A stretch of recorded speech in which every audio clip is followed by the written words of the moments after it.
Have you ever wondered how some people can go from making, say, £1 to making hundreds or thousands on the Betfair markets? There's a simple process for doing it. And in this video, I'm going to show you one of those simple processes you can use. And I'm going to show you based on some calculations and based on a method for finding the selections as well. So there's two parts of this video, so stay tuned.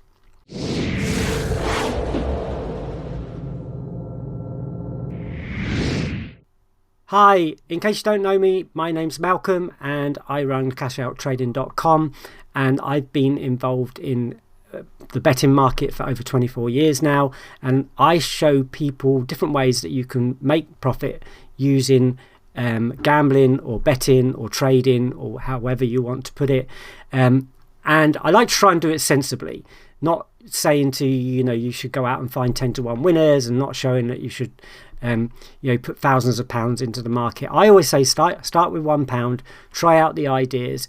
As you improve, then you can increase your stake and increase your profit. Now, obviously, I can't tell you how to do anything. This is all what I found out since I've been doing the markets, playing with the markets, working with software, and working with clients. So I'm only showing you, I'm not telling you how to do it, but I'm showing you how it can be done. Okay, so basically, if we started with a £1 stake, and we were looking to make 33% of our stake a day. Okay, so that's looking at a 1.33 winner on Betfair, and I'll come to that in a minute. And actually, I want to change that to just 8% compounding, because I think 20% is a bit too much, to be honest with you. So we'll take that. Now, I meet people all the time that have been gambling or trading or whatever for a number of years and still can't quite get it. Okay, and still sometimes don't make any money over a period of a year, and they're still struggling. Now, I always think that the problem is people try to go for big amounts of profit all the time, when really you can find small amounts of profit where you've got a very, very good chance of winning or trading and that kind of thing, and then building up stakes. So this is a classic example. So this is a £1 stake. If I made 33% on that stake, I'd take 8% of it, which is 3p in this particular case, and add it to my next stake. And I would just keep doing that. Every time I won, add a little, took a bit of the profit and added it to my next stake. Now, bear in mind that we're talking about £1 stakes. It's not very big, but gradually we're going to build that up. And as we get better and better, we can use bigger stakes and make more money from the trade or bet or whatever you want to call it, and then gradually work up and up and up and up. Now, if I call these targets, but you could call them days. So some people go to me, oh yeah, but I want to be making this amount of money in the next month and that.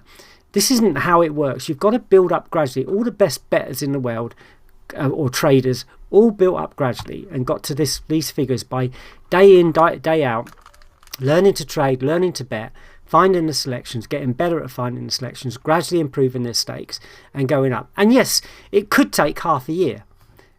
It could take a whole year to get there. But in the scheme of things, that is nothing. It's a whole, a year flips by like that, especially as many of my listeners or many of the people who watch my videos are, in the 50 plus range. We know how quickly the years can just go past. So if you just set off every day just trying to make a small percentage of your stake, and then build up. So even if it's 33%, and you could go for 50, you could even go for 1 point, but I would suggest you stay low. You can see that you can get to, within a year, you could get to numbers that quite are quite high. Most people would be happy to make an extra £50 a day, or even £10 a day, or whatever. So we don't need to be at those high numbers, but if you wanted to get there, you need to put in the work to get there. Okay, so let me talk about what we're going to do as far as a method for finding runners is. We're going to go to the Betfair screen.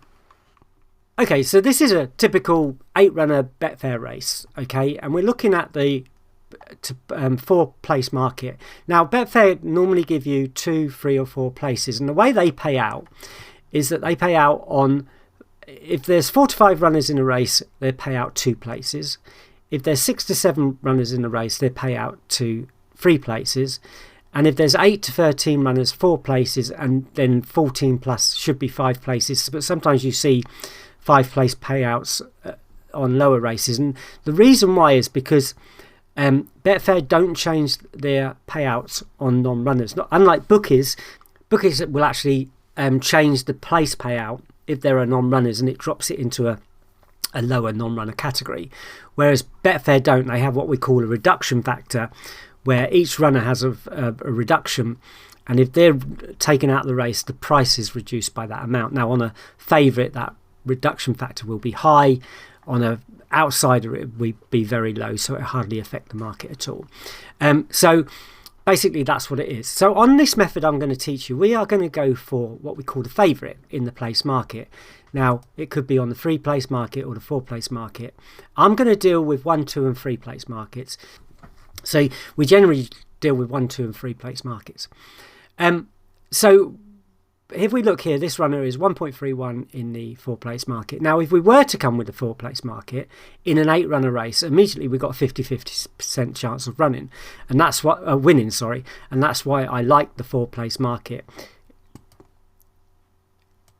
In the 3 place market, the price is higher, obviously, because you haven't got quite as much chance of winning as you have in the 4 place market. But again, we're going to go for this top one. So I'm going to show you how we're going to use the top runners to give us a 66% chance of winning in a race. So we're going to do that by using TTS Plus. Now what I'm going to do is set TTS Plus to place. I'm going to take it back one day as well, so we can see yesterday's results. Okay. And I am going to use, I've got to do this first, just submit that. So it's place market. And then we're going to use the rank of 1 on the history. Okay, and we're going to do that. So basically we're looking at place runners yesterday that had that were top ranked in the race. And if you come down to the results, now you ignore that, sorry, it's not 66%, it's 60.91% chance of winning. Now, obviously, there's no profit if you just kept on placing a bet on every placed first place selection. You wouldn't end up winning. So that's why we need the strategy to be able to look at the market and go, okay, we're not going on that one, we're not going on that one. So, but let's have a look down. All right, so we know these are all top ranked runners. There are different prices depending on the market and how much of a favourite they were on the main market and that kind of thing. So obviously 1.09, I'm not going to go for that kind of runner. And we go above the 2.24. Now there's a way you can immediately work out what the chances of winning on a runner is. If you took 100 and divide by 2.24, which is the price, so it should theoretically give us the right percentage. That means we've got a 44.64% chance of winning on this runner. Okay, so I tend to stick below 2 most of the time. If I see a runner that I'm really interested in and the price is higher, I might still go for it. But if we came down to this one, okay, and we took 100 and divided it by 1.38, then we've got a 72% chance of winning on that runner, and that one runner did actually come second. So we're looking for these first, second and third results. Okay, so 1, 2, 3, 4, we didn't win on that one. 5, 6, 7, didn't win on that one. 8, 9, 10, so 11. That was an 8 runner race, so we would have won on that one as well. So nearly all those selections we run on. Now obviously every day isn't exactly the same as that, and sometimes you don't win on all the place runners, but we're not looking for all of these runners, we're just looking for one. So if we look at the races, let's narrow them down a bit. So let's just say that we didn't want to go in any race above 8 runners. We want to keep the field low. Okay, so we bring this down to 8 runners. Sorry, we will bring it down to 8 runners, and we'll submit that. Okay, so we've got less races now. So if we come down again, okay, and go over to this section here again, so that 1.09 still showed up. There's a 3, 2, 2, 1, 2, 2, 2, 2. So we had a good chance of winning on every single one of those. If we looked at the main market and took out anything in the 4s, maybe stuck to runners in the 2s or whatever, then nearly all of those apart from that top one, which again, I don't like going on these really low price runners. I just don't think I just, that came sixth at a price of 1.09. If we divide 100 by 1.09, we should have. There's a 91% chance of winning on that runner, and we didn't get anywhere near it.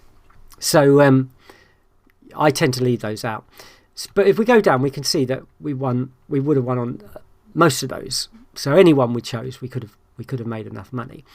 So the next thing to do is say, well, we've got all these runners, what are we going to do next? Now, if you've got TTS, there's loads of filters you can add. But what we're going to do is, because you may not be a TTS user, what we're going to do is go first last time out. So we're going to say, okay, well, if they came first last time out, what was the chance of them winning? So if we do that, we can see that we came up with 3. That would have been probably the only one in our price range, and it came second, so we would have won on that runner. And so that's how you could just narrow it down day from day. So hopefully that's kind of given you an insight into the place market, how you can get to that 33% a day. You might want to up that to 50% a day, and you'll change the way you select runners maybe. You may go lower. You may think, well, if I make 20% a day, I'll be more than happy with that. And then you can go, okay, well, that, I'll look for another runner, maybe that one or something slightly higher. But in this particular case, we found that one quite easily. So I hope you enjoyed that video. If you have any comments, leave the comment in below in the comments box. Obviously, if you're watching this on YouTube, please give it the thumbs up, hit the like button, and subscribe to the channel so you'll get notified when I do a new video. And I'm trying to do these once a week from now on. Okay, well, thank you for watching, and I'll see you soon. Bye bye.